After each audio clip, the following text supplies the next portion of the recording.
क्या आपको पता है मीराबाई पूर्व जन्म में कौन थी? कौन थी मीराबाई? आओ हम आपको एक चरित्र सुनाते हैं।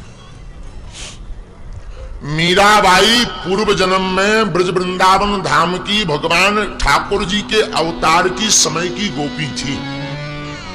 गोपी कैसे?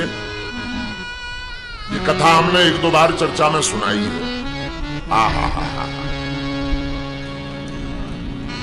वृंदावन में जब ठाकुर जी का अवतार भया, जेल खाने में अवतार भया, गोकुल में रहे भगवान, लेकिन वृंदावन में जब ठाकुर जी वास करने लगे तो हमारे ठाकुर जी थोड़ा बड़े भये तो नटखट लीलाएं करने लगे। एक दिन वृंदावन में एक नौ विवाह भो, एक ब्रजवासी को, वह ब्रजवासी की नई नवेली दुल्हनिया वृंदावन में आई। नई नवेली दुल्हन आई तो वह दुल्हन की सासू मां और ननंद ने वह बहू को एक बात समझाई वृंदावन में। अरे सुन बाबरी, ओ बहू सुन। ननंद ने समझाई, अरे भाभी जरा कान खोल के सुन लो, मैया कुछ कहना चाहती। हाँ बोलो।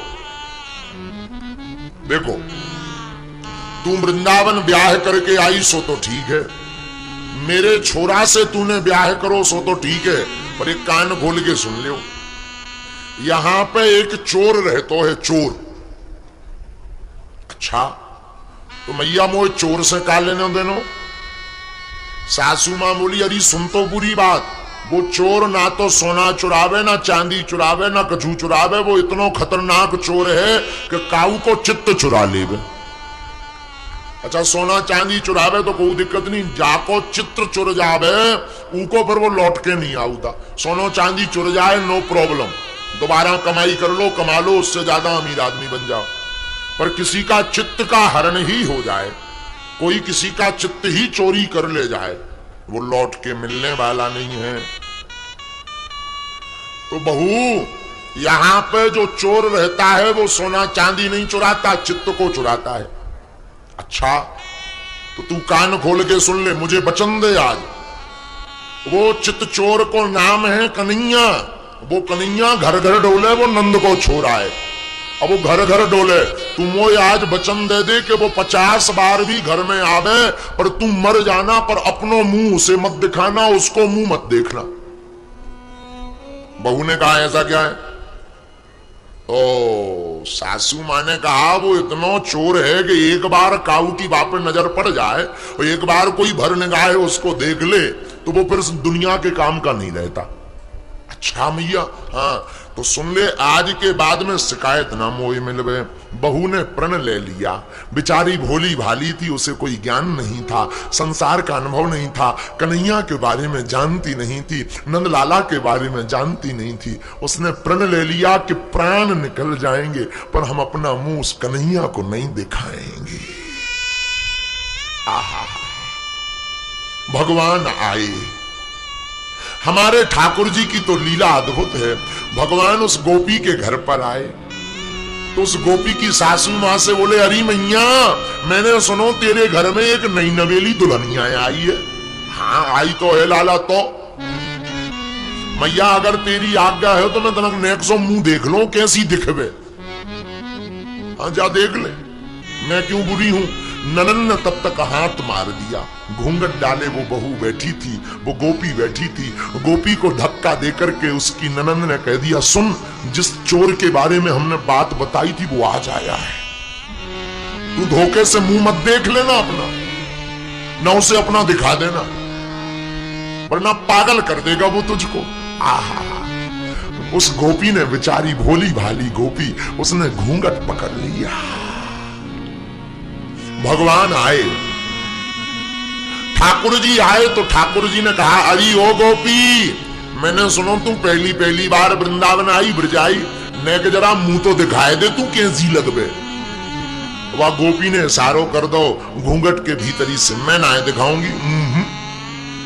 ठाकुर जी कहे, मैं पागल है का, बाबरी है का, मोने मुखड़ो तो देख लेंगे। और हमारे ठाकुर जी नटखट से छोटे से ठाकुर जी बड़ी अद्भुत लीलाएं करते। तो भगवान ने बा गोपी को घूंघट पकड़ना चाहो तो घूंघट तो पकड़ लिया, लेकिन वो गोपी ने झटका देकर के ठाकुर जी को थोड़ा सा धक्का दे दिया। भगवान का मन खिन्न हो गया और भगवान ने खड़े होकर के कहा, सुन, आज तूने मोयना मुंह दिखाओ, मैं भी प्रण लेता हूं कि पूरी जिंदगी भर मैं भी अपना मुंह तो ना दिखाऊंगा। बेचारी भोली भाली गोपी, उसे क्या पता, छोटा लाला होगा, किसी का बेटा होगा, नटखट होगा ज्यादा, नाराज होके भाग गया। क्या दिक्कत है, ये बहुत खतरनाक है, जादूगरी जानता है, मंत्र जानता, कहीं पागल ना कर दे, भाग जाने दो। आहा, भगवान भाग गए। भैया ध्यान से सुनना, जब गोवर्धन पर्वत हमारे ठाकुर जी ने धारण किया तो पूरी ब्रजवासी ब्रजांगनाएं, गोपियां, गोपगाल, गैया सब गोवर्धन पर्वत के नीचे आए। तो वो गोपी भी आई। वो गोपी आई तो भगवान ने जब गोवर्धन पर्वत धारण किया तो भगवान के उस रूप माधुर्य छवि को देखने के लिए सब ब्रजवासी आए। और वो गोपी चली जा रही थी, भगवान गोवर्धन पर्वत धारण किए थे और धोखे से उस गोपी की आंखें हमारे ठाकुर जी के मुख मंडल पर चिपक गई। जहां देखा वो कजरारी अखियां, वो लाल लाल होंठ, वो भरे हुए कपोल, वो शंख जैसा गला, वो सुंदर काली काली आंखें, वो घुंघराली लटें लटक रही, वो बनमाला पहने हुए, वो पीतांबर पहने हुए, वो मोर मुकुट धारण किए हुए, वो बांसुरी बगल में बांधे हुए, वो करधनी बांधे हुए, वो बगल में कामनी लटकाए हुए, वो सांवला सा सुंदर सा मुखमलिन चमकता हुआ, दमकता हुआ, लावण्यमय स्वरूपमय दिव्यमय आभामय उस तेज पुंज प्रकाश के मुख को देखा तो वो गोपी बाबरी हो गई, बाबरी हो गई। उसका मन पिघलने लगा, उसका हृदय पिघलने लगा। और ठाकुर जी की उस चित्त भाव को देखा, उस रूप को देखा, उस सुंदरता को देखा तो उस गोपी की अखियां टिक गई। अरे कोई इतना सुंदर, हमें लगता ये नन्हे के लाला नहीं, ये तो साक्षात ईश्वर है। और जब भगवान ने देखा कि गोपी हमारी तरफ देख रही है तो भगवान ने मुंह टेढ़ा कर लिया। तो गोपी जिस तरफ मुंह टेढ़ा किया था, गोपी उस तरफ गई तो भगवान ने उस तरफ से इस तरफ कर लिया। गोपी इस तरफ गई, भगवान ने मुंह ऊपर की तरफ कर लिया। अब तो गोपी ललायत हो गई, अब तो गोपी बाबरी हो गई।